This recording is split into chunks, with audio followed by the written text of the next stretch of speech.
My prayer today is about serving others. Father, allow me to serve others with a joyful heart, never keeping score, always giving, never expecting to receive. Allow me to give of myself, to give of my talents and of my goods, to give of my time and of my energy, to give of my heart and of my soul. Help me understand the needs of others. Allow me to serve others as you serve, with gentleness, compassion, and tenderness. Amen. Okay, on October 7th, for the dog warden, I accepted the resignation of Cora Setlock, part-time shelter attendant, to be effective October 12th, 2021, and granted permission to advertise for the position of part-time shelter attendant. This position will remain posted until filled. Job and Family Services, I acknowledge the following new hire appointments. As the Director of Job and Family Services, complied with the Board of Commissioners recruitment and hiring procedures for Jasmine Burns, Social Worker 2, which was a replacement position, effective July 6, 2021. Colleen Simpson, Child Support Enforcement Case Manager, a replacement position, effective July 26, 2021. Autumn Franz, Social Service Worker 2, replacement, effective August 4th, 2021. Melissa Thomas, Clerical Specialist 3, was a replacement position, effective September 23rd, 2021. And Megan Morton, Child Support Enforcement Case Manager, which was a replacement position, effective September 27th. Thank you, Jerry. Number 2, the Commissioner's Office is requesting the Board approve and execute the minutes for the meeting of August 31st, 2021. Second. Mr. Spiller? Aye. Mr. Leonard? Yep. Mr. DeBoer? Yes. Morning, Adrian. Morning. Okay, so the next item on the agenda is the Commissioner's Office is requesting the Board approve and authorize the President of the Board to execute the Meritech customer order forms for the purchase of a Curacira 6053 CI in the amount of $8,864 and 2 Curacira 3253 CIs in the amount of $9,304. This is for the Commissioner's Office and the Department of Development, which is the building department, with a supply and service agreement for 5 years that includes a guaranteed price for the first 2 years with a not to exceed 10% increase for years 3 through 5 for a total not to exceed amount of $49,000. And this is, for our office, this is replacing the copier by where Megan is, and then the main one that we all use, which they're both on their last leg and have no more service agreements covering them. We're going to hold on to the Xerox in the back for any future needs that we might have. Chrissy, how old do you think those are? Well, I will be here 15 years in April, Yeah. and Big Stetner, the big one, was here when I started. Okay, yeah. That's what I thought. They're beyond their life. And we did try and go out and we brought the building department in order to kind of See if it's something they can utilize. get Okay. it together. Yeah, okay, very good. I'll make the motion. Second. Mr. Spiller? Aye. Mr. Leonard? Yes. Mr. DeBoer? Yes. And we'll be able to take those with us, obviously. Yes. Yes. Yeah, that's included in the price, is the price of moving them to the new building. Okay. Oh, good. Yeah. Okay, the next item on the agenda is the financials. Today we have an appropriations transfer to the sheriff for miscellaneous reimbursements and web checks that were deposited into general fund. A supplemental to increase appropriations for elected officials' payroll accounts to reflect the change in compensation due to the increase in Geauga County population during the 2020 census. And a supplemental increase to cover additional expenses within the coroner's office for autopsies, the commissioner's office for copier expenses, and various maintenance accounts to year end, and the veteran's office for a new wheelchair accessible van. There's a cash transfer from the general fund to public assistance for our October through December 2021 mandated share. Among the encumbrances are an increase from the commissioners to Donnelly's Independence for change order number 5 and 6 for revisions to the building for the Bureau of Motor Vehicles and the Board of Elections. There's a travel expense request from the engineer's office to attend the 2021 Tree Care Industry Association's trade show and conference, and a then and now from the municipal court to R.N. Farinacci law offices for appointed counsel fees that were not previously encumbered. Among the vouchers are $43,785 from the auditor's office to Integrity Appraisal Services for new construction property valuation assistance, $104,105 from the commissioner's office to Ravenwood for the fourth quarter 2021 commitment to the youth center operations. And finally, $59,314.29 from Water Resources to Pelton Environmental Products for 14 UV module replacements at McFarland Wastewater Treatment Plant. Good. I'll make that motion. Thanks.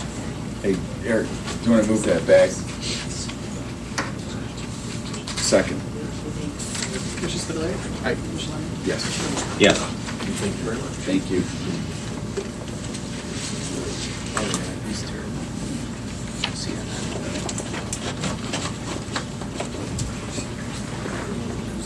I don't think Rick is here from the airport authority. We'll take the next one, Madam Chair. Airport. Yeah, this is just a reimbursement request from ODOT to get the reimbursement for the money for their obstruction, which was the train issues on Route 29. Well, we'll just, This, sorry, this is just the airport's request for reimbursement from ODOT for the terrain removal project. okay. I'm sorry, the obstruction removal project that was the train. Okay. It's actually lower than the original grant amount. Less. The motion? I'll make that motion. Second. Commissioner Spudler. Aye. Commissioner Lennon. Yes. Commissioner DeWitt. Yes. We're at item number 6, engineers.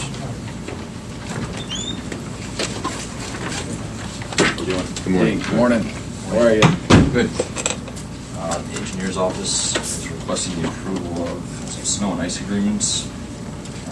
First one is between the engineer's office and Bainbridge Township, totaling 14 miles of county roads for the winter season of 21-22, totaling $51,914.13. Is that the same number as last year? No, we increase it every year, make sure we're covering fuel, salt prices. Sure, okay. Same mileage. Mm-hmm. So if we were to have a situation where there would be a lot more need, then we would be able to come back and revisit this number A lot more need for more dollars for material. Sure. All right, I'll make that motion. Second? Commissioner Spudler. Aye. Commissioner Lennon. Yes. Commissioner DeWitt. Yes. That was for 6. 7. So 7 is a similar contract for the engineer's office and Chester Township. This one totaling 15.09 miles, $55,956.01. I'll make that motion. Second? Commissioner Spudler. Aye. Commissioner Lennon. Yes. Commissioner DeWitt. Yes. Number 8. Number 8, similar contract between the engineer's office and Russell Township, totaling 8.6 miles, totaling $31,993.93. So I'll make the motion, but I was just curious, this is less miles? Oh, no, I'm sorry. Okay. About half Yeah. of it. Okay, it's about half of it. Yep, yep. So I'll make that, or I'll second that motion. Commissioner Spudler. Aye. Commissioner Lennon. Yes. Commissioner DeWitt. Yes. All right. Great. Now, My name's Rick, sorry. okay. Now, do you take these now to the townships, or did they already approved these? They've already signed off on them. Okay. You guys will retain a copy. Okay. We'll get one original back to them as well. Very good. Two. Yes. These are the standard contracts they do Yeah, every year. yep, for yep. the- Just curious. All right, Okay, thank very you. good. Thank you. Thank Thanks you. for coming in.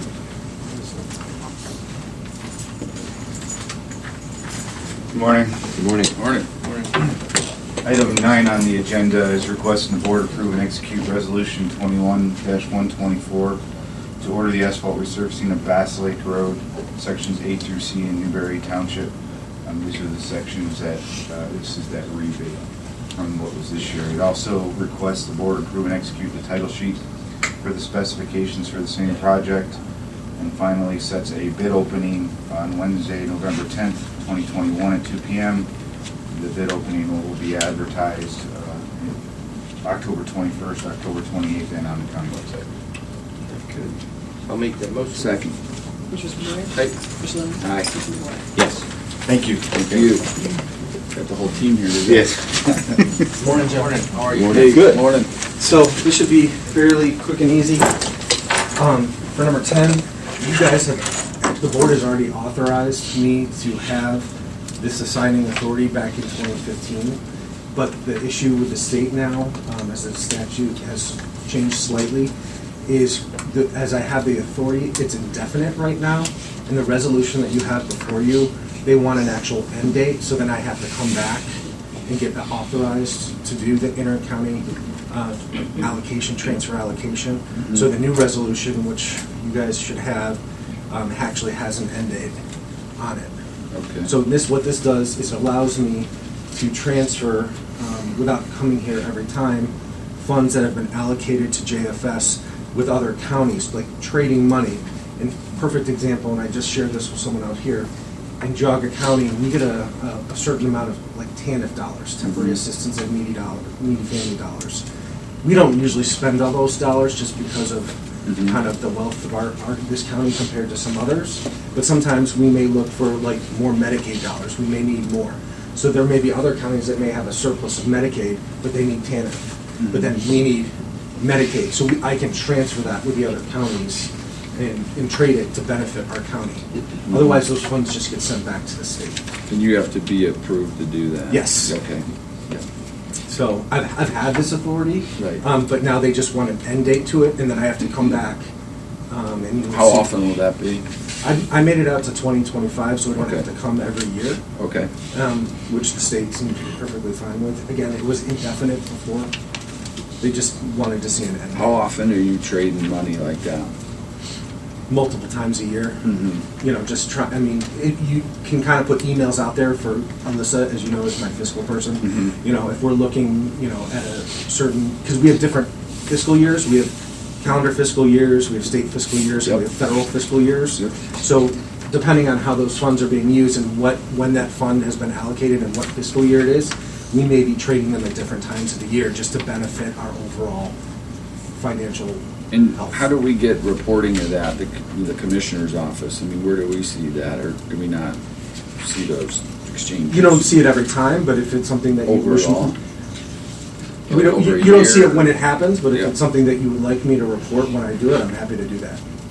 I can report it to Barry. Yeah, I mean, I think somebody should be seeing that, correct? I mean, other than outside of JFS, I mean, probably, right? I mean, Yeah, it would not hurt to have that. Yeah. So I mean, I have no problem with that. Yeah, I'm more, I don't have necessarily a problem with kicking it to 2025 or, just, I don't know, something to change between, 2021 and 2025, that's a long time, we might not be, you might not be here, you might not be here. So it would just be updated. Huh? You would just have to update the resolution. Yeah. I mean, I don't have a huge issue with it. I would just think it would probably be better to do on an annual basis, but that's just. Just, are you saying the reporting of it to here? Well, just get the authority given to you, Mm-hmm. yes, that it would probably be renewed on an annual basis. If there is an issue with it, you can pass another resolution that removes the ability to Mhm. do it. So it's, like you're doing right now, because right now you're changing the original resolution that gave it indefinite. So Yeah. if there is an issue, if we get the reporting of it, Right. I just, I know what you're saying. Yeah. But I think it's easier to do the resolution to do okay. longer term, and then if there is an issue, you just pass another resolution to remove the Yeah, I authority. mean, I don't think there It's not- probably will yeah. be an issue, I mean, hopefully not, but you never know. Yeah. I'm just saying, I think it's better to give it the light of day, at least periodically, than say 5 years, or, and nobody really is even aware. It sounds like the Commissioner's Office isn't aware of those Well, with the traded fund dollars. transfers, you Yeah. start doing the reporting, and then I can add that to my Okay. weekly report if there is a transfer. Yeah, I mean, it might be just nice to be aware of it, is all I'm This saying. this Yeah. resolution was just authorizing Craig to be able Correct. to do it. Right. So it's- Mhm. Yeah. Yeah, I would say it's on probably maybe 2 to 3, up to 2 to 3 times a year. and it's always for the benefit of, we're not transferring money unless we're getting something out of it. Right, You so know, you it- get some back. It's usually because we have a need too, and we're satisfying that need. Is it a dollar for dollar type thing? Is that how It it works? depends. It depends, because certain monies, like for example, Title 20 base Mhm. is like one of the most coveted dollars in the JFS world. What's that? It's money because the state, throughout the entire state, doesn't give enough money for adult protective services. They don't even give JOG or JFS enough money to fund one staff person, but you can use APS dollars through Title 20 base and pay for that. So we pay for our APS program through Title 20 base, and we're cutting it close, like, just to make it. And so everyone's looking for that. So people will oftentimes trade more areas where there's a surplus, like, again, TANF, the federal government gives a lot of TANF dollars throughout, but it's very hard to pull down TANF dollars because of the eligibility requirements. So you may see some county saying, I'll take 5,000 of Title 20 base because I really, really need it, and I'll give you 10,000 of Title 20 transfer because everyone's got a surplus of it. It's kind of a shell game, but it's the need. You got to pay your bills, So that's, we will. Otherwise, we send the money back to the state, and we don't spend it anyway. I like that process where you could ship the money to some other county and then get back some other, instead of sending it back. It's like, number one rule is never send money back to the state. Yeah, and to be clear, this is state grant funds, this is not local tax dollar funds. Right. Yeah, we don't ever trade away any local dollars. Yeah. No, Yeah. I don't like the sound of any of it, to be honest with you. it's the world we're Yeah. that we're living in. Yeah. It's the funding. I mean, it's the way we have 55 plus different funding streams that we have to monitor through state, federal, and calendar fiscal years. Yeah, I mean, it might be good for, for this office and probably the public too, to be able to see that, I don't know how much money we're talking on it, or, talking hundreds of thousands, tens of No. thousands? Sometimes it will take, if there's 2,000 out there, we'll do that. Sometimes it's 5,000. It's never been, and like, Okay. to anything that I can recall, it's never been anything over $20,000 or $10,000. Like, I mean, it's usually smaller amounts of dollars. Great. And I can actually forward you all the past transfers over the past Yeah, it might 5 be years. interesting to see that, right? You make a motion. For sure.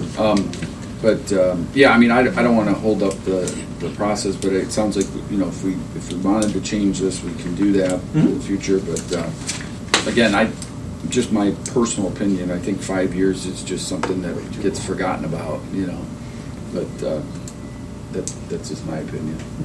Well, we'll establish a process where they're providing me with all the information that happens so that I can then report up to the board. Okay. Like That'd be I do good. in other reports. Is there a motion on the floor? Make the motion. Second. Commissioner Spillier. Aye. Yes. Commissioner DeBoer. Yes. Okay. Thank you. Unfortunately, Steve, you're gonna have to hold off. You're gonna have to hold off. I have to do my public hearing at 10. And it's just 10. So we have to skip down to, number 14. So, this is the Need a motion? proposed vacation of the public right-of-way upon a portion of Wisner Road, TR 0084, all of section C in Charlotte Township. I have a motion to waive the notice. Make that motion. Second. Commissioner Spudler. Aye. Commissioner Lennon. Yes. Commissioner DeBoer. Yes. Hey, guys. See, you got the whole office here today. All different. Yeah, right. Rotating. Okay, I would ask that anybody who wishes to provide testimony during this public hearing, if you could please stand and raise your right hand, be sworn in. I don't have to, but I'll do this, I'll do it. Do you swear? Do we all have to stand up if we give? Yeah. You might want to make a comment. Yeah. Just want to clarify. Yeah, if you wish. Anybody who may, yeah. Just in case. Do you swear to tell the truth, the whole truth, and nothing but the truth in any testimony which you may give in this public hearing? Amen. When you do give, you can, when you do wish to speak, if you can stand, state your name and your address for the record, so. Okay, do you want to start? Go ahead. We'll open up by reading the engineer's report for the vacation, proposed vacation of Wisner Road. It needs to be done at the hearing, so if we get that out of the way. Official. Start doing. Yeah. Can everybody hear? Okay, all right. We'll try and speak up so everybody can, yeah. All enunciate. Yeah. Office of the Geauga County Engineer, report ORC 5553.06, proposed vacation of the public right-of-way of Wisner Road, TR Township Road, TR 0084, all of Section C, Chardon Township, Geauga County, Ohio, Thursday, September 9th, 2021.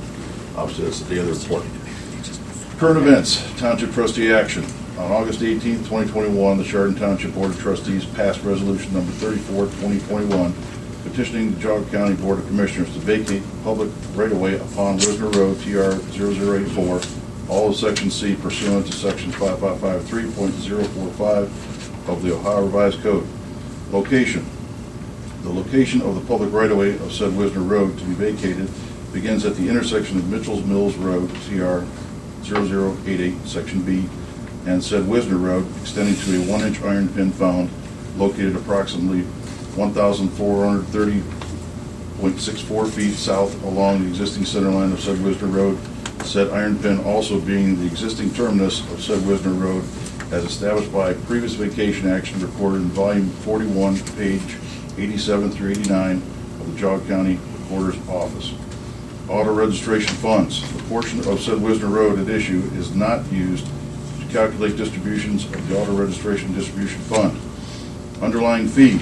This action will release, cancel, rescind, and vacate all of the public right-of-way of said Wisner Road, allowing the underlying landowners to retain the fee of all lands currently owned pursuant to Ohio law and subject to Chapter 5553 of the Ohio Revised Code. Abutting property owners. All abutting property owners were notified, and notice of the hearing was published in accordance with Ohio law. The abutting property owners are identified as follows. Permanent parcel number 06-120810, Eric J. Cardinal, 10037 Mitchell's Mill Road, Chardon, Ohio, 44024, whose property lies on the east side of Wisner Road. Number 2, permanent parcel number 06-702800, the Holden Arboretum, 9500 Sperry Road, Kirkland, Ohio, 44094, whose property lies on both east and west side of the existing Wisner Road. Number 3, permanent parcel number 06-038000, Land Holdings LLC, CO, Holden Arboretum, 9500 Sperry Road, Willoughby, Ohio, 44094, whose property lies on both the east and west side of the existing Wisner Road. Intent.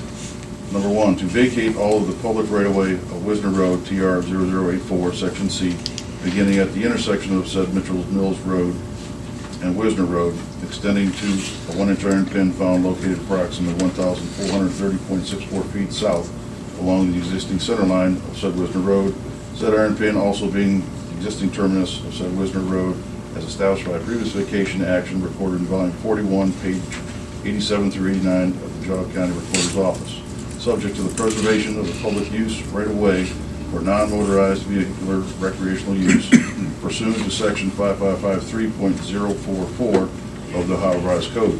Number 2, to not extinguish the rights of ingress and egress reserved under the law, if any, of the abutting property owners named herein. Number 3, to not remove public utilities rights of ingress and egress or easement rights within vacated right-of-way limits resulting from a road vacation per state law. Conclusion. Based on the above facts and having no impacts to the traveling public, the Office of the Geauga County Engineer believes the vacation request would be for the public convenience and necessity. This action is recommended, prepared by Andrew W. Howe, PEPS, Special Projects Manager, Joe Cattell, PEPS, Geauga County Engineer.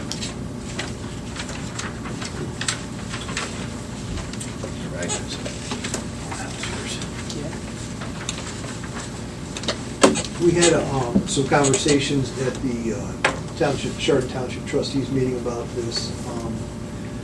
Kind of the general consensus is county engineer's office believes it's not public convenience and welfare to maintain this road and the bridge that's on it. There's seems to be general agreement with that. Chardon Township has asked that you retain a non-motorized recreational trail 30-foot wide along the center of the existing road prior to or in the course of vacating this road, so people can still walk back there and just enjoy walking their dogs or taking a walk, what have you. And it is along the river, so it's a pretty scenic area. Goes into an area next to it, Stebbins Gulch, that is quite a pristine area.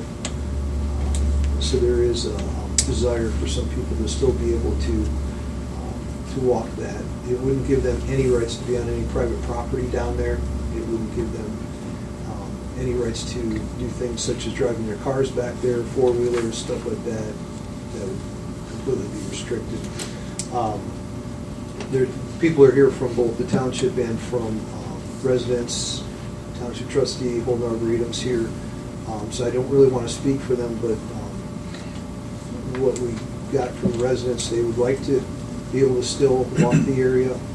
Holden Arboretum would like to restrict that, so that wouldn't happen. They're afraid that their natural resources might be trampled by people going onto their private property. So that's kind of what brings us here.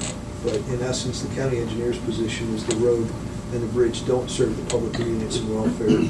It's to one individual property that currently is vacant and will, from my understanding, soon not even have a structure on it. So it's quite an expense to the public for no benefit.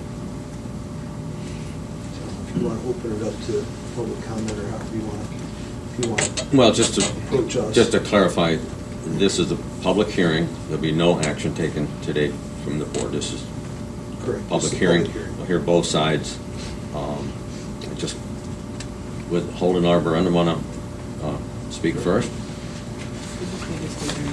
Thank you, Mr. Clerk. My name is Dale Markowitz. I'm with Thrasher Dinsmore Dole, and I'm legal counsel to Holden Arboretum. I have with me today Joe Konski, our president and CEO, and then behind me I have Al Pacciano, our facilities manager, and Sean O'Neill, our security chief. He's the head of our police force for Holden Arboretum. We're here to tell you we support the road vacation. We agree with the county engineer's office that we think it's right. We think it's the right time. It probably should have been done years ago. I remember I was telling my clients in 1976, I drove down that road with a client and we said, boy, they ought to shut down this road now. And that was 45 years ago. So certainly its time has come. Our position, though, on the preservation of the easement is that, first of all, legally you can't do it. And I'll explain that in a second. And secondly, it's our position that if you were to grant it, even if you had the power to do so, we don't think it's under the statute that it meets the criteria. The reason why we say you have no authority to do it under the statutes is that in section 5553.044, that's the section that gives you the ability to have a preservation of an easement. It can only occur when the beginning and end of the road that's being vacated abut a dedicated existing road.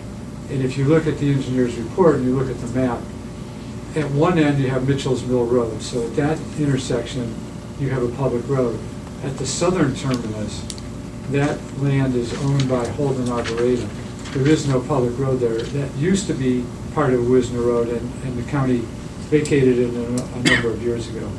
There isn't even a preservation of an easement on that part of Wisner Road. There is on the much further south on the other end of the property, which goes pretty far away.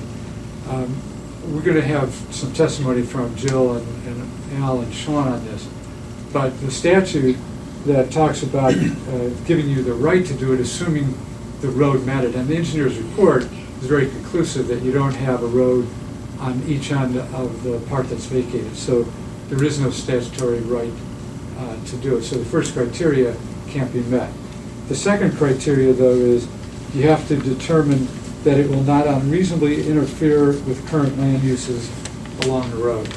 And what the engineer was talking about, that parcel that we just acquired, it's the Fallon parcel. And for those of you who were out at the viewing last week, you saw on the other side of the bridge at the south end, there's a little driveway there that goes up, and that was the Fallon property for a long time. And that, just to be clear, that was property that the county helped the Holden Arboretum purchase with grant, correct?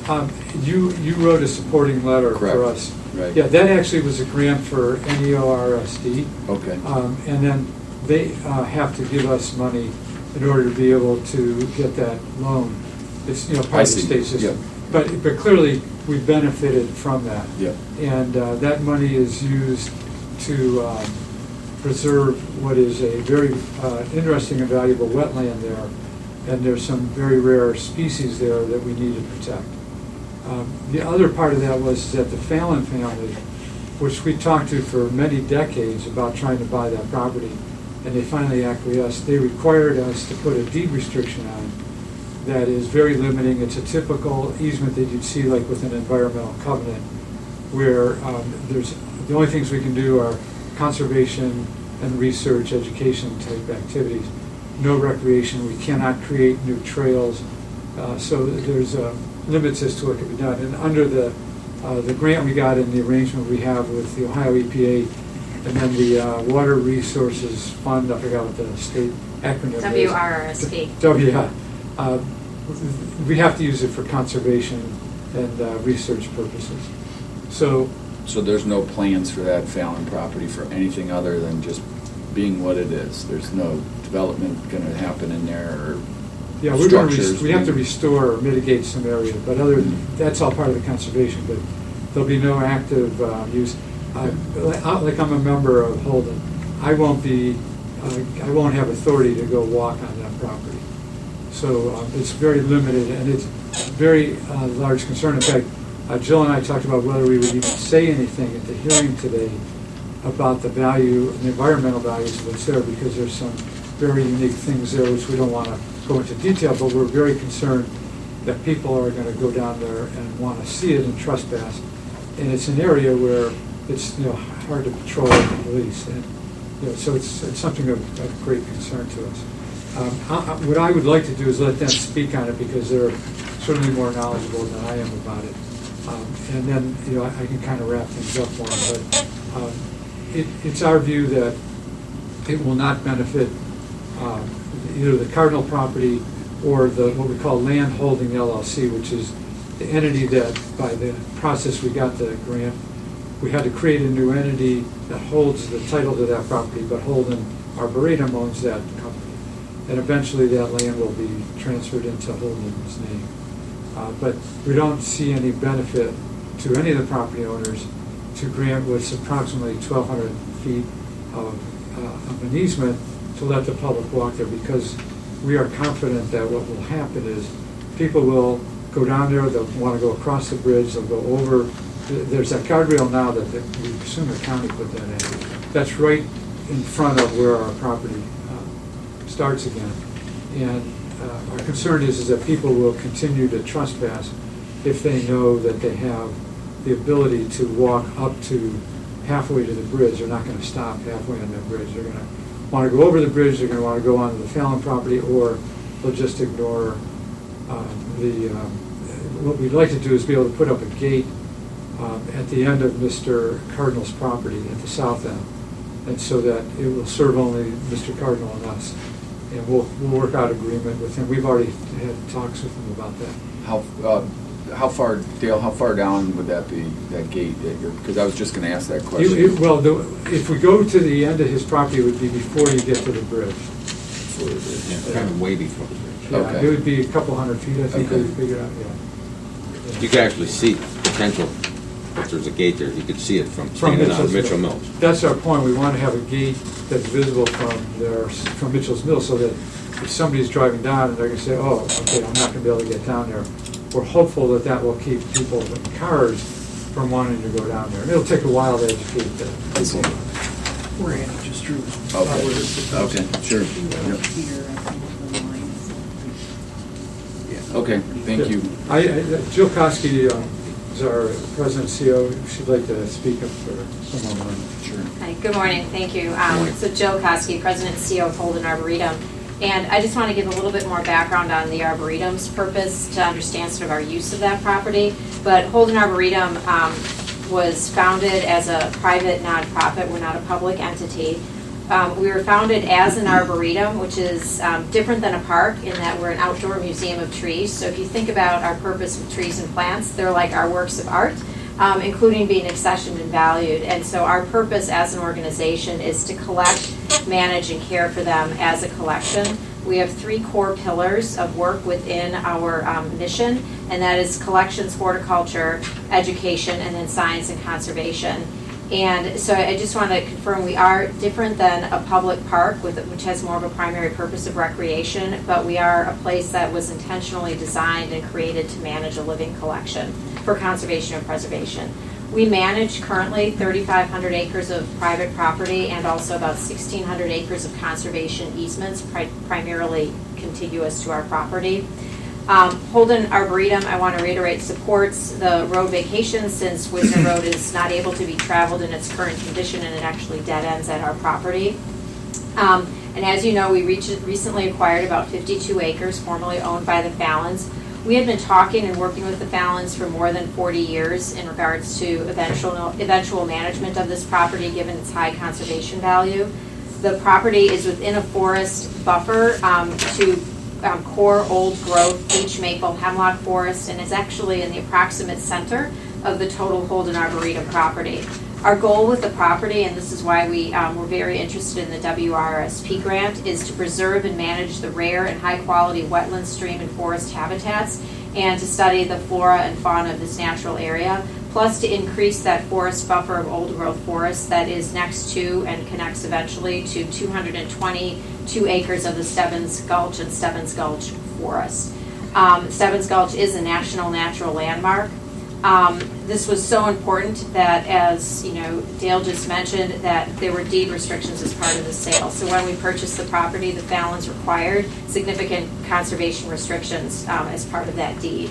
All current structures on the property, there's one structure that's already been taken down. They used it as sort of a summer place. All those additional structures will be removed given our purposes, including utilities will be removed from the property as soon as it transfers. We do not support preserving that easement. The easement goes right up and abuts to the edge of our property, and we are concerned that creating that approximate 1,200 easement wouldn't provide benefit to our purposes of maintaining that property as a conservation and preservation part of our mission. And so we're concerned that it would, and we'll talk a little bit more with Sean and Al of issues we've already had, but walking just to that middle of the bridge, it's probably unlikely that, you know, we could manage clearly people not going further onto that property, which does have significant conservation value. We have worked with and are in conversations with the other abutting property owner, which is Eric Cardinal, and we would make appropriate arrangements with him because he is right next to that property that would work for him and his needs, including where that gate would be placed, and also even a great suggestion of signage that really speaks to the purpose of that property and why it is, you know, why it is no longer accessible. Can I ask a quick question? Absolutely. When you said make accommodations for Mr. Cardinal, meaning what? That he could still access back behind the gate, or? Yeah, you know, Eric has talked with us. We are asking him where he wants the. We said, look, we can put the gate at a place that is most accessible and convenient for you. His ask right now has simply been that the gate not be earlier than the edge of his property line, and his other request was good signage. He just said, we have good signage that explains that this is private property owned by the Holden Arboretum and that it's for a conservation purpose. So right now, those are the two things that he's requested. Okay. And we've been good working partners with him for the entire time. Yeah, because we wouldn't want to, you know, interfere with his private property. No, exactly. Yeah. And just real quick, I'm sorry to interrupt you. The I'm Holden done anyway. I'm sorry. Okay, thanks. The Holden Arboretum, that is a private entity. That's not a public. No, it's a private non-for-profit. Okay. Is it a C3 or? C3.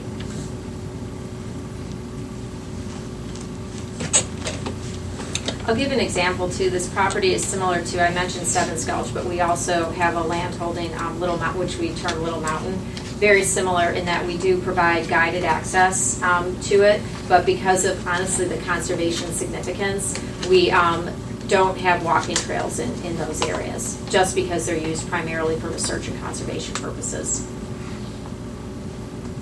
How much land do you own in Lake County? Oh, I don't know the split exactly between counties, but it's 3,500 acres total between, the entire, I'm sorry that I don't know the split of And acres. is this entire portion in Chardon Township? The whole thing's in Chardon Yes. Township? Okay, Yes. Okay. Okay. Okay, Any other anybody else questions? from Yeah. Holden? Sean, Good morning, everyone. could you state your full name? Chief of Police Sean O'Neill with the Holden Arboretum, 9500 Sperry Road. I was just going to elaborate on some of the incidents we've had back on our property. Because what that road does is, like people, they do go further. They'll go off the old Wisner Road onto our property. We've had some more serious incidents. We had someone actually, we don't know who, but went back there and posted racist graffiti on our trees. And Al can touch on this, but trying to get that stuff off the trees requires chemicals we can't use because then it has a problem with leaching to the water system. We also had someone go off trail onto another trail we have an agreement with the local EBTA, the horse riding group. Someone off trail with one of the horses off leash, and that dog spooked the horse and made the rider fall off and she was trampled actually, and almost fell down a cliff. So we have incidents like that. We're commonly seeing people go off the trails. They think are trails, go elsewhere. We've seen crashes from ATVs, from bicycles, whatnot, but basically that road is an invitation for people to keep going, and they do go off on the properties elsewhere. Thanks. Al Pacino, Facilities Manager, Holden Arboretum, 9500 Sperry Road. There's not much more I can add to what's been said, but we're the guys that have to go in and fix all the damage, so it concerns us. But the vacation of that bridge at the halfway point where the easement is, if you do go down there with the vehicles, and I don't care, we've put chains across, they've broken the chains, we put a cowboy type fence across there, they've driven through there, so finally at the other end we end up putting a cattle fence that is hard to go through, so that sort of ended some of the trespassing on the other side.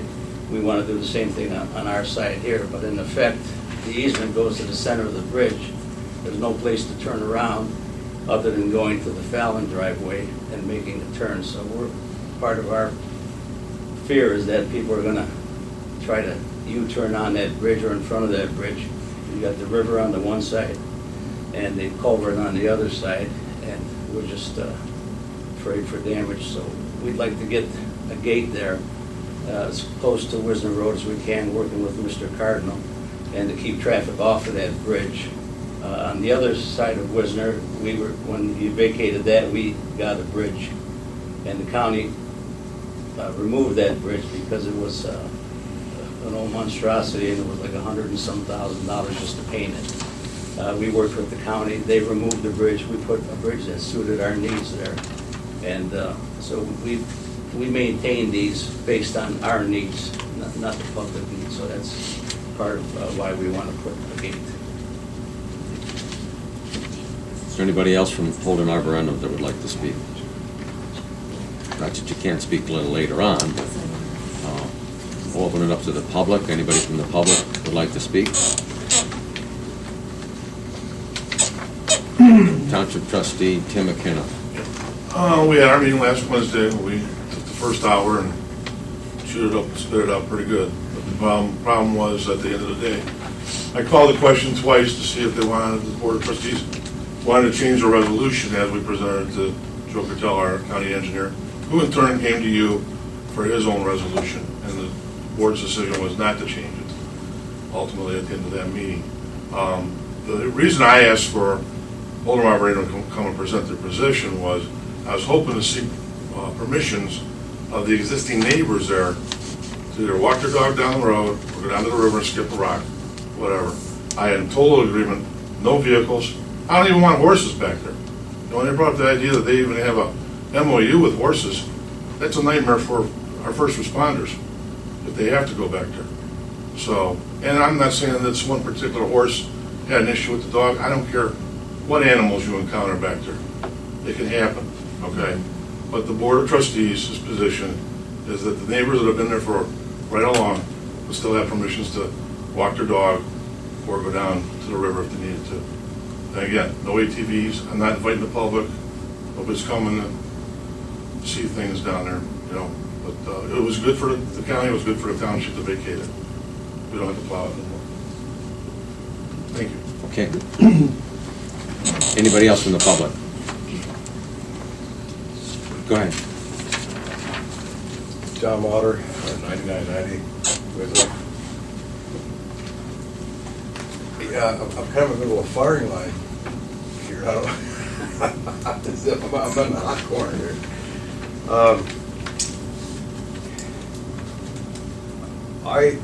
My neighbor Paul and I are the only two houses now on Wisner Road that have lost all accessibility or viewability of the river. It's gone. I mean, you can't even go down to the.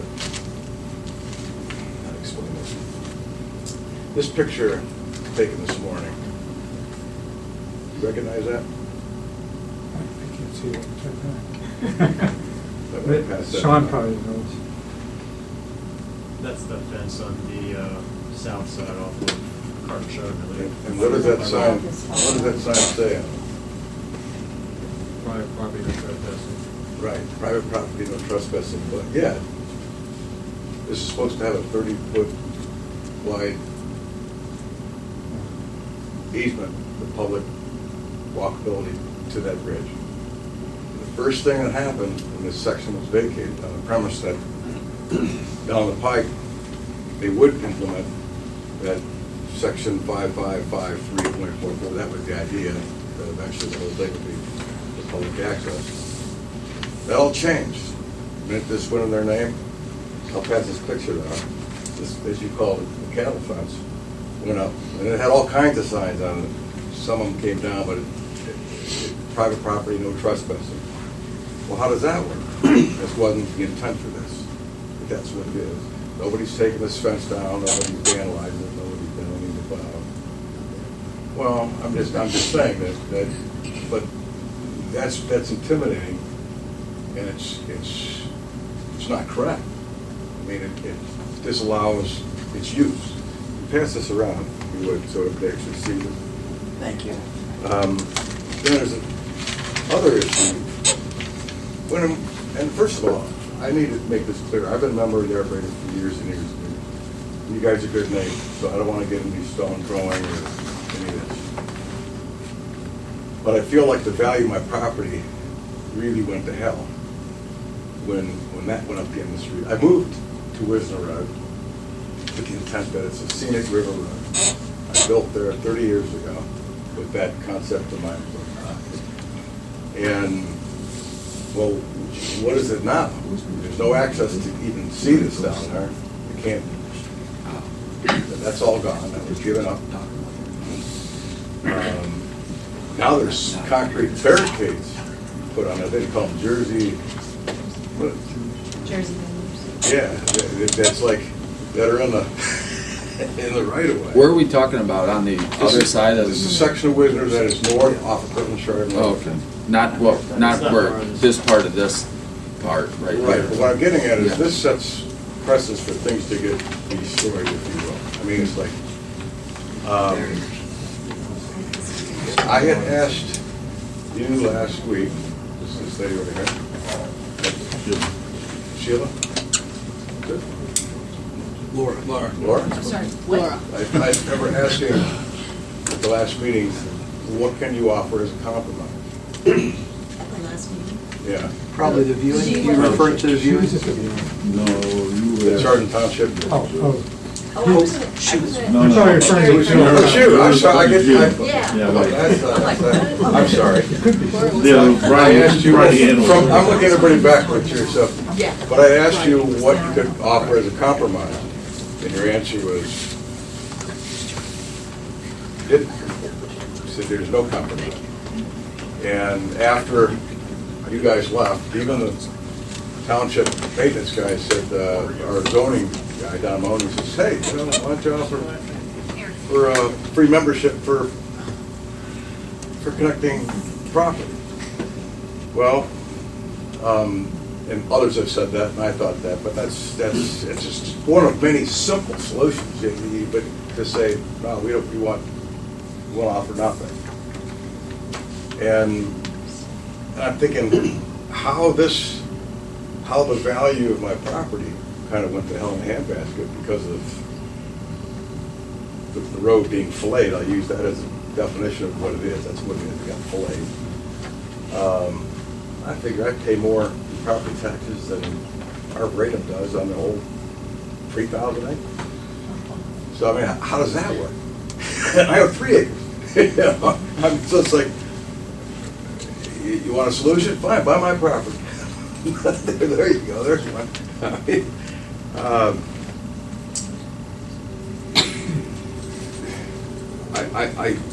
As far as it being illegal, I remember my uncle telling me years ago, he was an attorney, he said, you know, things are quite often are meant by what their intents were. And the intent was to have that as a connecting trail viewability for everybody to enjoy that. Not Arboretum's personal playground. You guys got deep pockets, I get all that, but what about the people that paid for all that? What about the people that paid for the road? I look at all the stuff that's been done, you know, with tax dollars. You guys got a really good, got a good deal. I get all that. That's how the system works. But I'm just really disenchanted at what happened to me. And so is this gentleman sitting next to me. We'll say the same thing. I think we're the only 2 houses that were really affected by that. But it just, I could use other words, but it wouldn't be polite. So this is where I'm at. As far as people getting back there, and because safety issues were brought up before, people are always going to go back there, I suppose. And you know, if somebody gets hurt, it's on them. That's trespassing. I get that. If there's a dedicated walkway, if people go off that walkway, what's to stop them doing it now or ever? You can't police it everywhere. I mean, that's probably too big. If you guys were smaller, you could maybe do that. Maybe in the future, you know, you guys have little monitors in the ground every 10 feet, and someone zip over there with a drone 12 seconds after that with a little guy to parachute out and hit him in the kneecap with an axe. I mean, I don't know. But I mean, from now, it's just a really neat thing that would go away, and that's it. So this is a compromise. I don't know.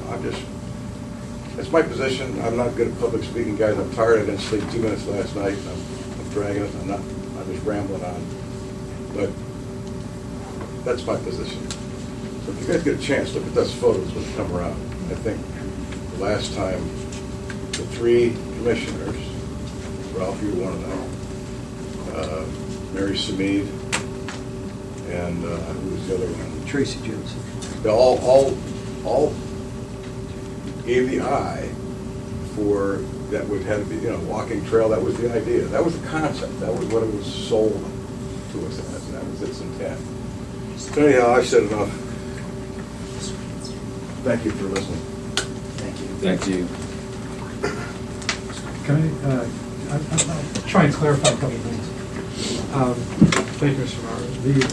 The intent, I'm glad you brought that up. It reminded me, there's a reason why the Ohio Revised Code has a requirement that each end of the road has to be a public road when you're going to vacate. And the reason why they did that is they didn't want to say, okay, grant an easement that dead ends on people's property. They wanted there to be some meaningful, you know, access where you could continue on a public road. And when it ends on private property, the state has declared they don't want these easements.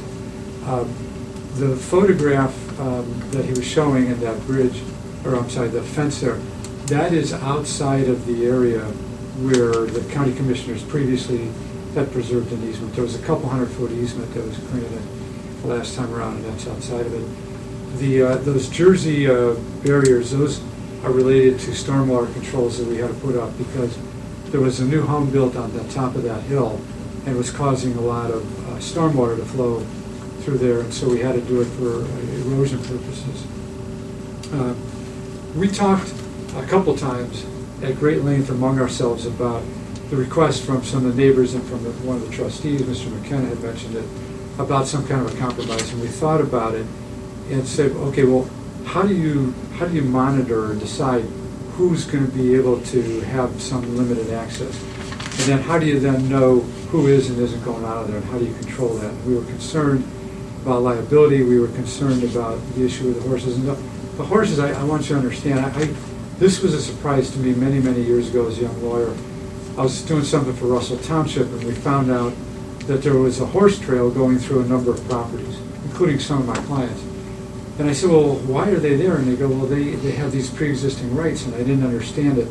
And I researched it, and I found out in old Ohio law, and this goes back to the days of England, that people who ride horses and have been doing it for literally hundreds of years here now, those people have what we would call like a prescriptive easement. They're allowed to continue to ride. And that has occurred throughout all of Geauga County and parts of Lake County.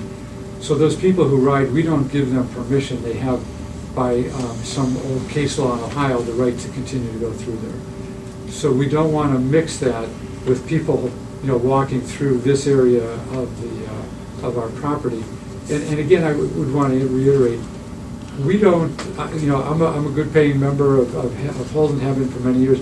I can't go into these areas. This is private property. It's got a lot of areas that are being subject to conservation. We have a lot of restricted areas. And so we need to be able to make sure that we're not creating new incentives for people to trespass in areas that either the public or even the paying public can't access. So that's our position. We wish it could be otherwise, but we really have to take that position. Dale, Thank you. what's the future of this? If it's vacated, or once it's vacated, what will happen to the actual road itself? Is there a project to tear that out, or what's going to happen? Well, we would keep the bridge there because we think it's helpful for us for access. But as I forgot who, somebody, I think you may have said it, it's like that bridge is at its half-life. So it may not have that many more years to go, and then we're going to have a large expense to replace it again. If we choose to do that, we probably would. But the idea is that we would use it for very limited access. We would have a gate that, we'd have a barrier of some kind with a gate that we can get through to go through there if we need to.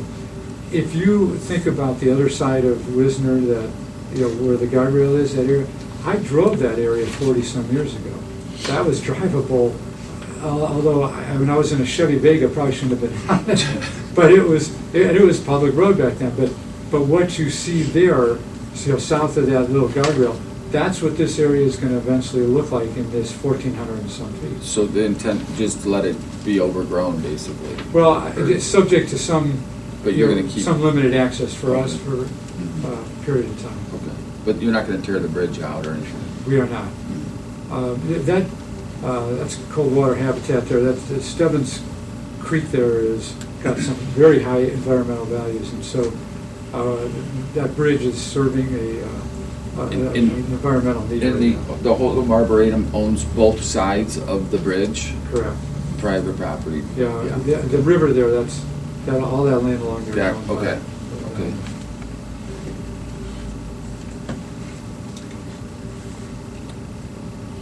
Thank you.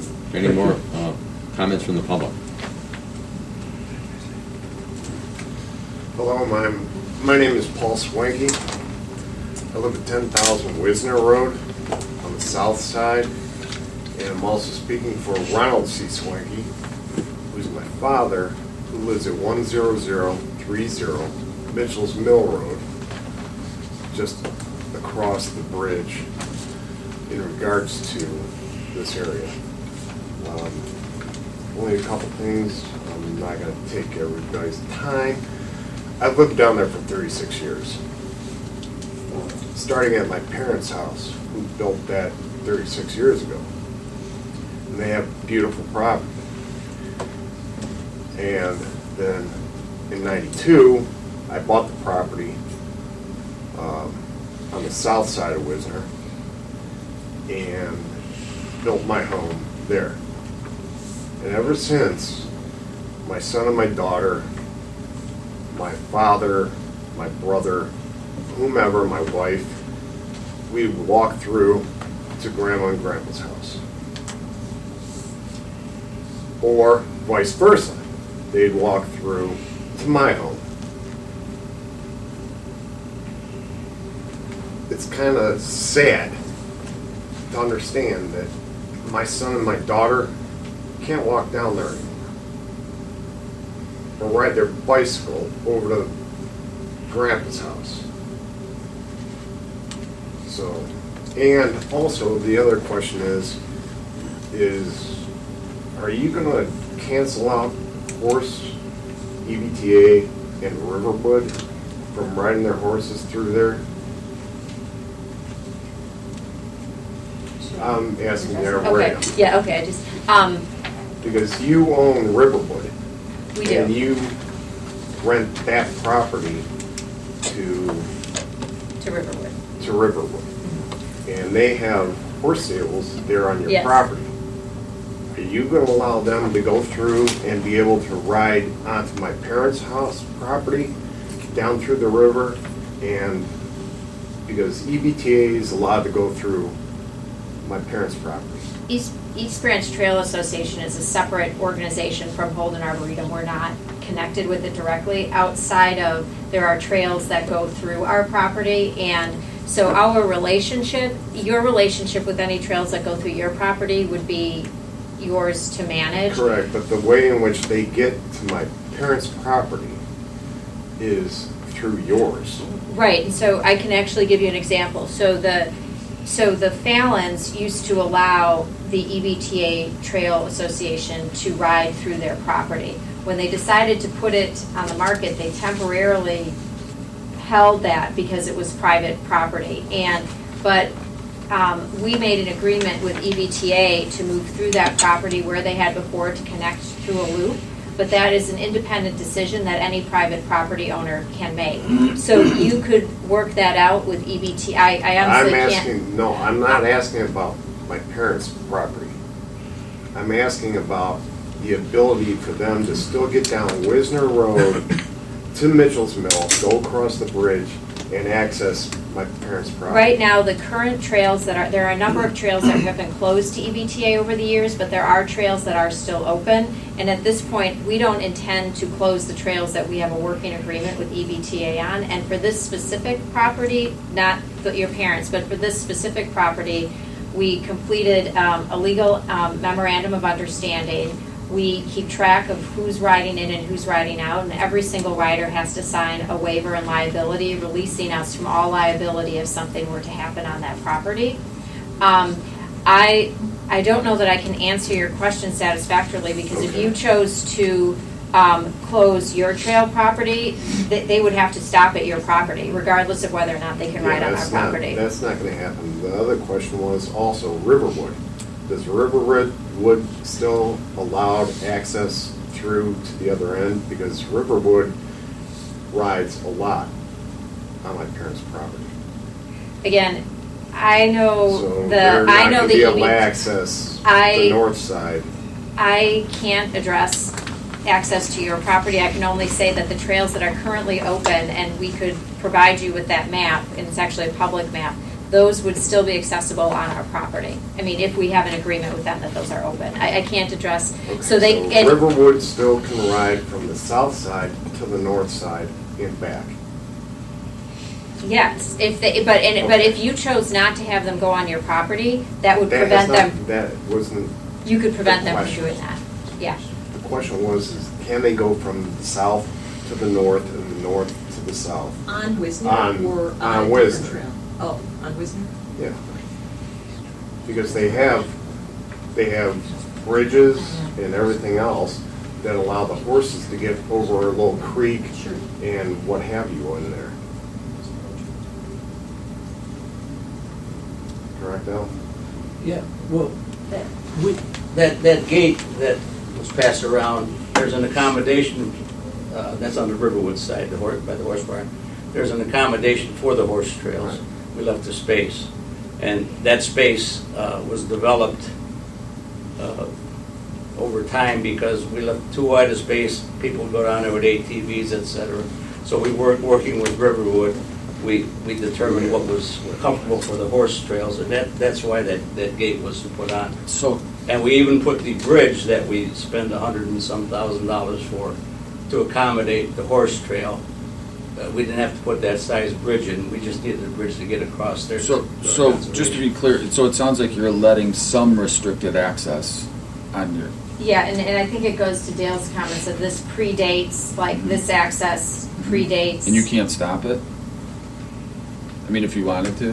We can manage it, but we can't stop. And so we manage it to the best of our ability. And in fact, over the years, and EPTA was here, over the years, we've constricted more and more of their access. Has there been any talk or any thought in giving restricted access to some select surrounding neighbors, like Yes. the few that are here today? It becomes very challenging because it becomes very challenging now. What I would say is the first, I don't know how to, it just becomes very challenging for managing who goes, Yeah. where that begins and ends. But I mean, it sounds like you're... I think the answer is that we can't commit to doing anything, but I think that if an individual request came along, we would work with them and try and do something, particularly those who've had historically been using the property in a respectful way. Yeah, It sounds like there's not a lot of people that are maybe interested in this, like Correct. there's some directly affected. Right. There's a handful Yeah. Yeah. that live on either the north side or on the south side. And, you know, And if Like they I said, if they with my agree, parents- like this, maybe say sign a waiver, sign something saying, hey, we're not gonna get off the beaten path here, we're gonna be respectful, and, you know, we'll keep an eye on things and look at it as, we'll treat it like our own property, or maybe not even that, but you know what I'm saying? To be respectful of it, would Yeah, that be and so, something? and I will be, none of the, the first I heard of their concerns was in a meeting last Wednesday night. Okay. So I wasn't aware and hadn't received any individual requests prior to that. The property owner that we were most concerned about working with was the one that was most obvious to us, which is Eric Cardinal. And we had been in discussions with him ever since. So, because that is the immediate abutting property. Yeah. So, and it's just one of those things that you have to manage very independently, Right. if that makes sense. I mean, it sounds similar, if not smaller, task to organize than the horses, I would think.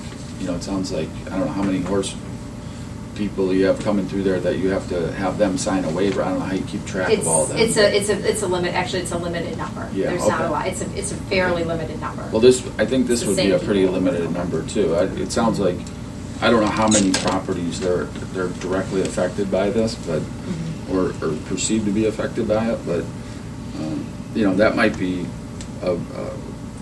something of good faith for the Holden Arboretum to maybe do that for a very small select group. I don't know, you know, the challenge would be then, how do you know, where do you draw the line? Yeah, the challenge is where we draw the line, Yeah. but if, you know, if what I'm hearing is two gentlemen behind me, two individuals, we hadn't been asked before, so it was hard in a public meeting to say, you know, like Yeah. a blanket statement. Well, we're not making any decisions Yeah, today, yeah. so, you know, I think you could probably, you know, maybe sit down and, if you want, talk after the meeting. ladies and gentlemen, Yeah, thanks for your time. yep, thanks. Okay. Anybody else from the public? Yes, I'm Yvette Slusarski. I live at 9279 Minna Road. I just have a question, just for clarification of the vacation. From what I understand, and correct me if I'm wrong, gentlemen, that there, on the other side of Wisner Road that was already vacated, there's one entrance and one exit to that, correct? So I'm not understanding what the issue is, and it was, all right, please correct me because I want to clarify. So there was an allowance given for foot traffic, correct? Correct. Okay, so on the other side of Wisner Road that runs into Mitchell's Mill, it's one way in, one way out, correct? So this has already set a precedent on the other side where this has been vacated with that allowance for the foot traffic, no vehicles, et cetera. So I just wanted to have clarification if that was what was done with the other side, and that is the intent, from what I understand, is going to happen from our township trustees and what they had passed is the intent of this. Correct. Okay. Would you like me to address it? Go ahead. Yes, the non-motorized trail was established on the other side during the vacations to the bridge abutment. The discussions that happened had to do with being able to still enjoy that natural resource. My understanding is Mr. Markowitz would argue that that probably wasn't able to be done at that time, from what you're saying. Unless it was connected to two ends of a public road. So you're saying a precedence has been set that they should do it. Yes, I believe a precedence has been set.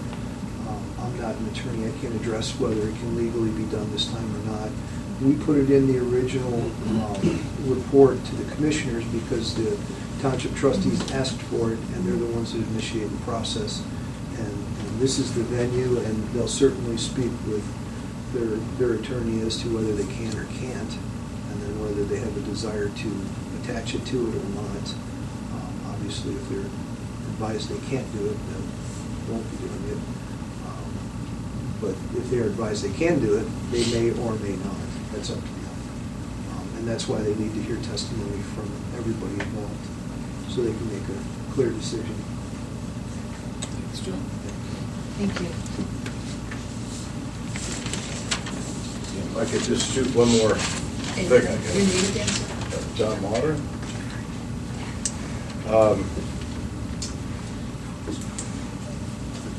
The intent, as Mr. Cattell stated, that the intent was to do X. I mean, that was the original intent, was this to be. And what gets me is, like, when the comment was made a few minutes ago, and it's out, this meeting's being recorded, I don't know if it is or not, it was used like it to satisfy our needs, not the public. Those were the words that were used. Well, the public paid for that. I mean, what other sections of land can you go to that are like that? In my opinion, there was a, I don't remember the form, but there was a, if somebody had pushed that through years ago, it would have forced the townships to rebuild those bridges. And I thought, gee, that's expensive. You know, that's a lot of money, it's a lot of stuff. It's worth, you know, just, so that could have been done. But it didn't. And somebody pushed me at that time, said, just go do that. You've only got, you know, a month to do that, and do it. But that's expense. That now becomes a burden on the public. But the same public that paid for that roadway will not have the chance to view that pristine section down there that is somebody's private playground. That's what pains me. So when I posed the question about compromise, I was serious about that. The last meeting was compromise. I'm still there.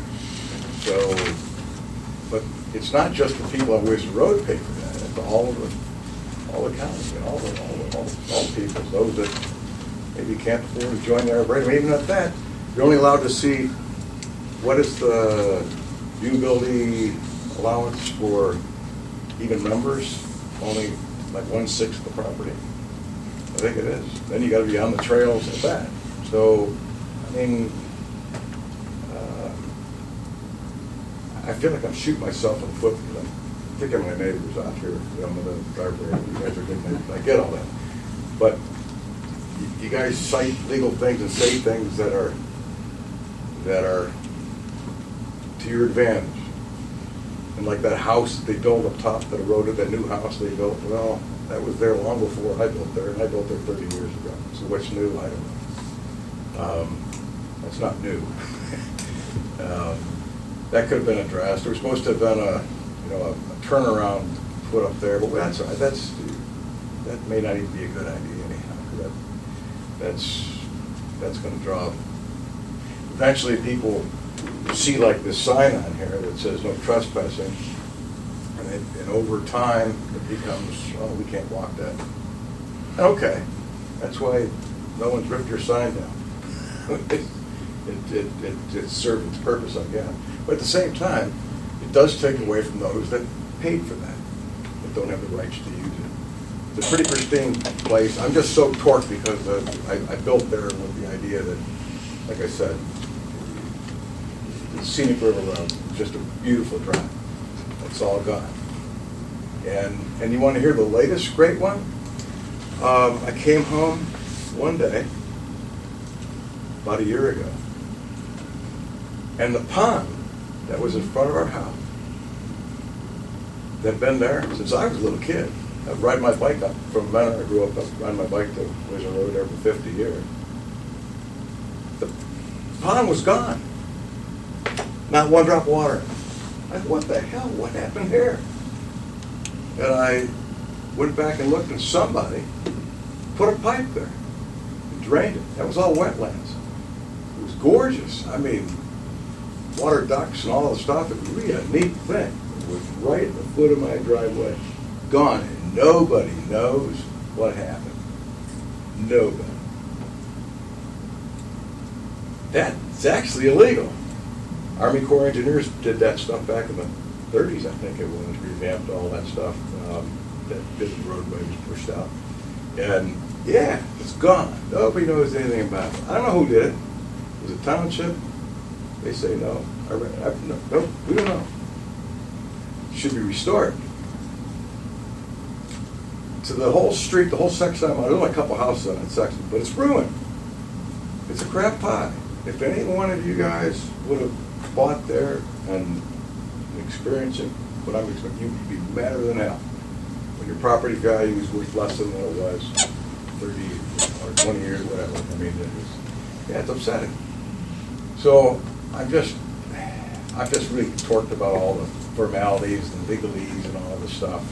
And I ran a business for years and years. Everything's a handshake. Now you got to have. But there can be hold harmless agreements for people to use the same trail as a horse. I think so. I think we can figure something out. I'm just afraid that you're going to lose the whole package now, the whole thing. I don't know. I mean, you're going to get deep pockets. Buy my property, buy Paul's property. Make us happy. We won't argue anymore. But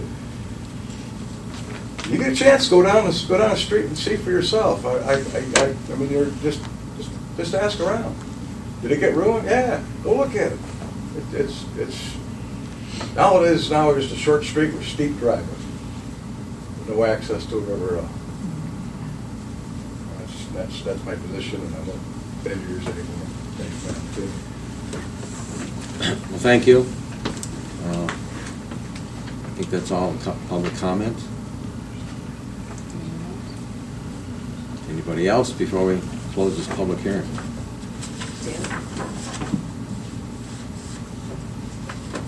But in the meantime, if both parties could communicate with each other, and that'd be wonderful.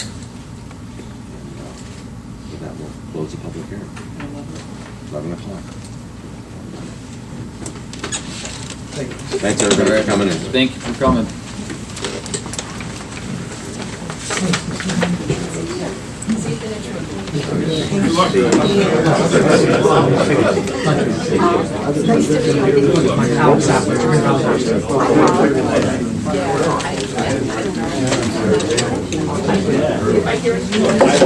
So where do you live? Are you happy with your street?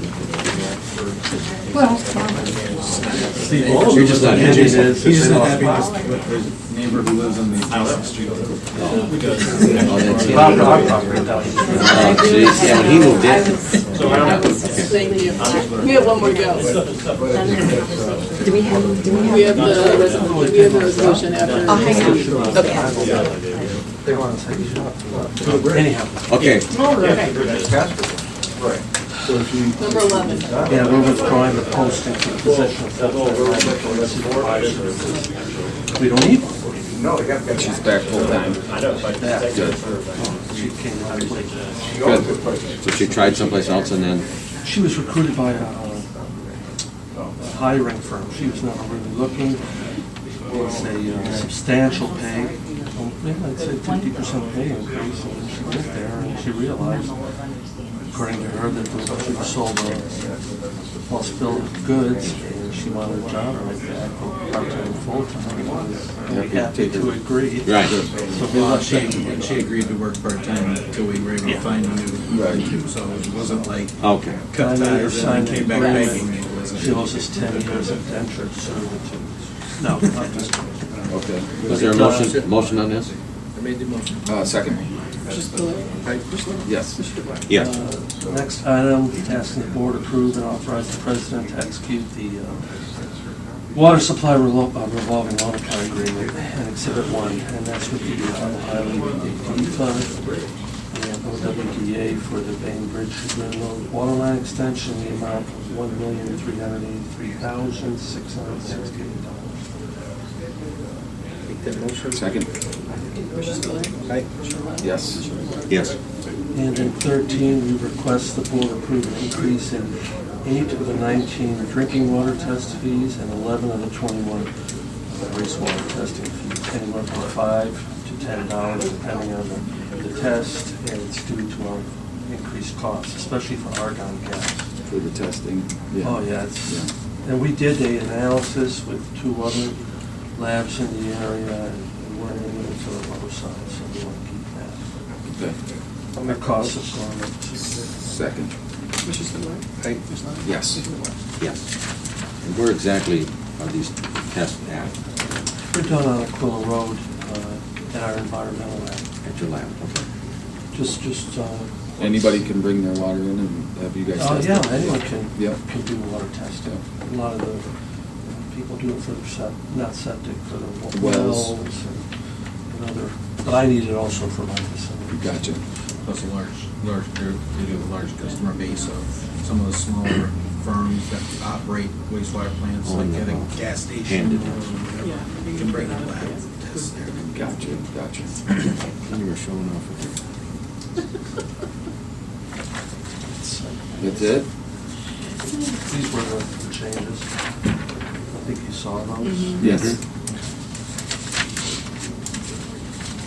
Yeah, that's it. Okay. Thank you. Thanks for being patient. Yes. Thank you, sir. I know you have a lot on your plate. Bye. Excuse me for 1 second. Okay. Just going to get the map. So Andy, if you want to come up and stuff. What's this one? Vacating. Anybody have any good Oh, there's another one. Okay. Okay. In the 50s, they designed this property. Oh, right. Yeah.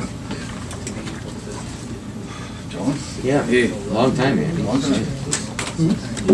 It's fun with you again. Yeah. Right. How many more do you got? There you think of one in the pipeline right now. Yeah. And Asphalt Drive. It's in the ether. Township. Okay, so that might Good. stagnate a little bit. Yeah. Yeah. Would you like to read number 15? The Commissioner's Office is requesting the Board approve and execute Resolution 21-126 to order the vacation of the public rights-of-way upon all of Hampton Hills Drive, no road number, and Wildwood Drive, no road number, in Hampton Township, Jogga County, Ohio, pursuant to Section 5553.045 of the revised code. Do you want to elaborate on this? This is a plat from the 50s that was performed when going out west of Walnut. Never constructed, never built, none of the lots were ever built. The current owner of the property owns all the sublots, which includes the road. And there's no way to build on it, really. And my understanding is he's talked to Linda Planning, and he's proposing to, after the vacation of the roads that have never been built, which are public ways. So, yes, you can take your horse and your bicycle and go back in there if you would so choose. Once it's vacated, he's going to perform a re-subdivision, put it into 2 large lots for homes. And probably build on it, which is a very nice thing. Situations like this is the reason why now the county waits until the road's been constructed and installed and approved before they dedicate the right of way. True. Yeah. So it's more of a cleaning action. That's the way I look at this. Okay. Their motion? I made the motion. Second? Commissioner Spudler? Aye. Commissioner Lennon? Yes. Commissioner DeBoer? Yes. And so the final action then is to request the board approve and execute the vacation plat for Hampton Hills Drive and Wildwood Drive, both 60 feet wide and no assigned road number, are located in Lot 1, Parker Tract, Hampton Township, Jog County. Make the motion. Second? Commissioner Spudler? Aye. Commissioner Lennon? Aye. Commissioner DeBoer? Yes.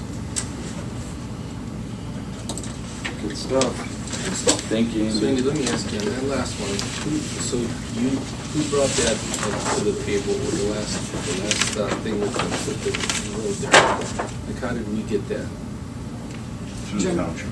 The township asked for it? The township requested petition to commissioners. That was the path that we went through. The township considered it. The township provided a petition to the commissioners to start the action. And you guys, the engineer's office kind of helped them, like, pick out some stuff that may be good to look at vacating over time, or is that how or do they just come up with it every so often? It depends, like in the case of Hampton Hills, the property owner wanted to clean up the property and start looking at how do you do this. Oh, okay. That's how that one happened, but like, Wisner, we did talk to the township because. Because of the bridge Yeah, the expense. bridge, yeah, and the expense to them on the road, and quite frankly, I imagine the river's eventually gonna make it over to the road. And Yeah. now you're dealing with that, and it's a scenic river and everything. So there are different avenues. Sometimes we stumble across stuff too that's Right. unknown to us. But the first part that we vacated a few years ago, that's basically would be connected to this, right? No, Or as far as the walking trail part, the walking trail from the old section only goes to the bridge, so there's a big section in between that was washed out back in the 70s, that does not have a walking trail on it, so it would not connect with what's being proposed now. It's just one. And we can That just one, who asked for that? Keep it together. I think this is just the township trustees did. because this is the. We had conversations about, So hey, this is just showing. you know, it'd probably be a good idea to vacate this road, it serves nobody, and they're like, yeah. And then they said, but in that, they had to say, can we attach the non-motorized walking trail? That was not our suggestion, that was the township's. And isn't it that, like, in that area, isn't there like an access to go fishing somewhere? You are right along the river, and arguably, you are allowed to be in the water of a navigable river, so if that's a navigable river, you have the rights to be in it regardless. Anybody with a boat could travel through the Holden Arboretum as long as they stay in the boat on top of the water. And one of the things about, I understand. I have seen things about that East Branch River, there's a whitewater club that lists it on. So if you can hang on the boat when there's water, go fishing, yes. But Now, is that deep enough in that area to be able to do that?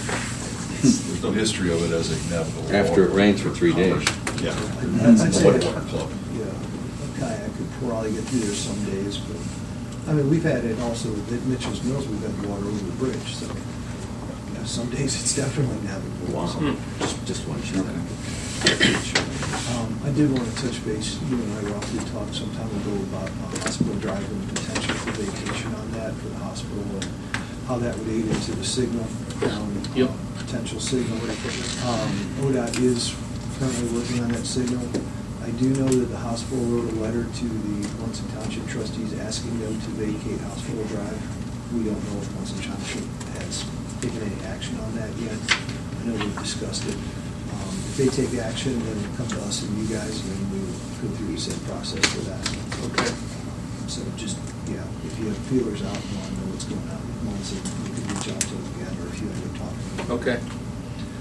I don't know where it's at with the hospital, or a very good letter asking them to vacate it. Start the process. You guys for vacation. Okay, fair enough. Yep. Great, thank you.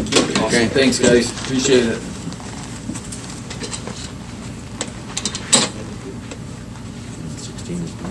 We did that. I just need to know, next Tuesday, we have the viewing at 11 for Washington Street, and then you're scheduled for your solid waste meeting at 1. I just need to know who will be attending after the viewing for solid waste. Jen is inquiring. I can make it. What Washington, what do you mean? We have the, East we have the Washington. viewing for the petition for the Washington Street in Auburn Township. Oh, okay. It's that we set it for 11, so that we could get out there, do the viewing, and then you still have ample time to be at your meeting in Trumbull. At 1, okay, and that's next Tuesday? Okay, yeah. Okay. Is there any other public comment? We found the first illegal migrant in Geauga County. Is it in South Russell? We found it, not in South Russell Village, I mean in Geauga County. You said you found the first? No, have we? Oh, I don't know. I don't know. When will we know where the first illegal migrant is established in Geauga County? Who will be responsible for finding that out? I don't know. It's going to happen. Sure. But we better be prepared for it too. Because it's going to happen. It's happening in all the cities today. 100,000 people a month are coming across the border, and all the Afghans have come in, and they aren't all going to stay in the cities. They're going to come out here and bother us in Geauga County. What's going to be done about it? I don't know. I'm sure that law enforcement are going to be watching the situation. And I'm sure the commissioners will be watching it too. Yes, and we have ears and eyes from the public. So, and we get emails and phone calls and things like that. Well, I know Sheriff, or excuse me, Chief Rizzo is looking for it in South Russell Village. Oh, okay. Is there adjournment? Before we adjourn, can I ask a question? Do you have any idea who you'd like to appoint as your alternate? Not yet. No, I look him up someday. Okay. And that's all I got. Okay. Motion to adjourn? I second the motion. All in favor? Yep.